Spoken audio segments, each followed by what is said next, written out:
Okay, so imagine this. You've got two dads, and they're both teaching you about money. The catch? Their advice is the complete opposite.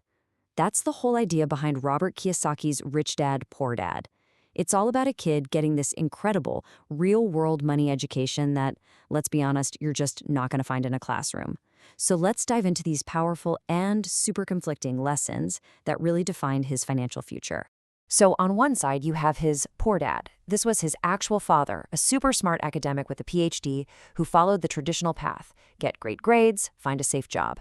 But even with a good salary, he always seemed to struggle with money. And then on the other side, you have his rich dad. This was his best friend's father. The guy never even finished 8th grade, but he ended up becoming one of the wealthiest men in Hawaii. Why? Because he understood how money really works. And you can just see the difference right here. It's so stark. This isn't just, slightly different advice. We're talking about two totally different realities. Poor dad's mindset, with a phrase like, "I can't afford it," just shuts down all possibilities. It's a statement, a dead end. But rich dad, he flips it. He asks, okay, how can I afford it? And that one little change turns it from an endpoint into a question that gets your brain working, sparking all kinds of creativity. So why does this all matter so much? Well, it's because Rich Dad's lessons were all designed to help Robert escape this trap, a trap that millions of us are stuck in, a lot of times without even knowing it. He called it the rat race. You know the rat race. It's that exhausting, endless cycle, right? You get up, go to work out of fear of not having enough money to pay the bills. Then the paycheck hits your account and desire kicks in. You start thinking about a bigger house, a nicer car, so you spend more, which means now you need to work even harder to cover everything. It's basically a hamster wheel, and it's powered by our two strongest emotions about money. Yeah, this lays it out perfectly. You can just follow the steps. It starts with getting that safe job. You earn some money, and then, this is the key, your spending goes up to match it. That forces you to work even harder, maybe get a second job just to keep up. Then you pay more in taxes, and boom, the trap is set. The saddest part, though, is that last step, where you turn around and tell your own kids that this is the smart way to live.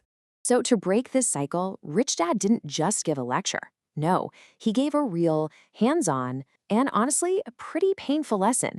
And it all started when 9-year-old Robert just asked him a simple question: how do you get rich? So the offer sounded pretty straightforward. Rich Dad said, sure, I'll teach you, but not in a classroom.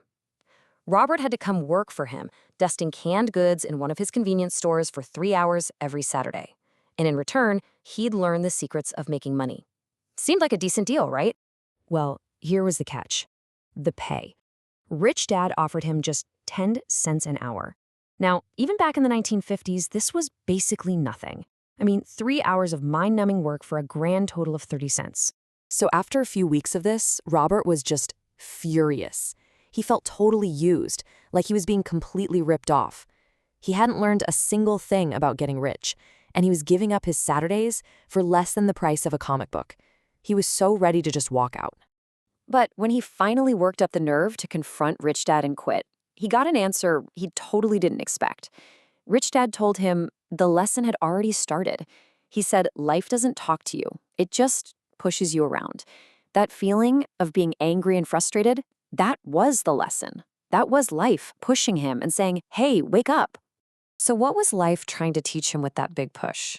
It was that our entire financial lives are run by these two incredibly powerful emotions: fear and desire. And most of us go through life never really learning how to manage them. And this all leads to Rich Dad's number one rule, his biggest lesson. This is really the light bulb moment of the whole book. He says, the poor and the middle class work for money. Simple enough. But the rich have money work for them. And that one single idea is the key to getting out of the entire trap. But to see if Robert really got it, Rich Dad decided to put him to the test. He started dangling the one thing that most people chase their entire lives: more money. He wanted to see if Robert's desire for cash was stronger than his desire to learn the actual lesson. And the offers just kept getting bigger and bigger. First a quarter an hour, then a whole $1 an hour, then $2, and then finally this unbelievable offer of $5 an hour. I mean, for a 9-year-old kid in 1956, that was like being a king.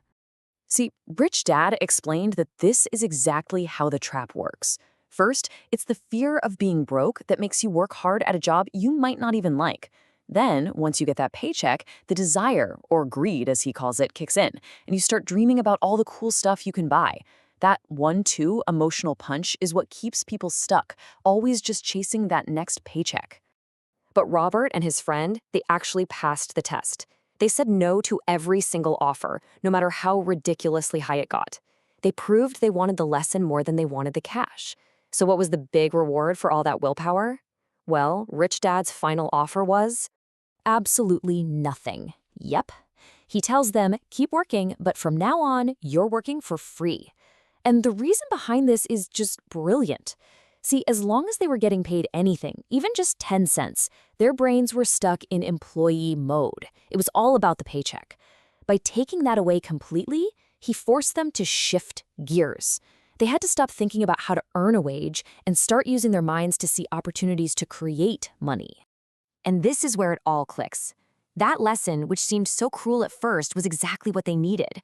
It forced them to start thinking like entrepreneurs, and it led directly to their very first business, their first taste of what it feels like to have money actually work for you.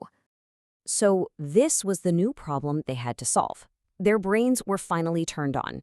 Without a wage, how in the world could they make any money? They had to stop looking for a job and start looking for an opportunity, something everyone else was completely missing. And they found it. They noticed the guy at the convenience store would rip the front covers off old comic books and then just toss the rest. So they asked if they could just have the old comics. They took this trash, set up a little library in an empty basement, and started charging the neighborhood kids 10 cents to come in and read as much as they wanted. They even hired another kid to be the librarian. And the result? They started making an average of $9.50 a week, passively. Think about that. Just a little while before, they were ready to quit over 30 cents a week. They had literally created value out of thin air.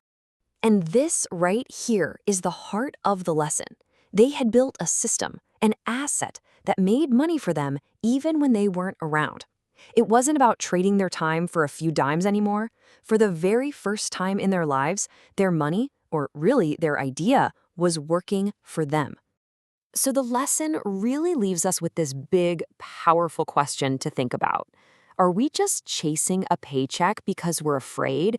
Or are we actually training our brains to see the opportunities that are all around us, the ones that everybody else is missing?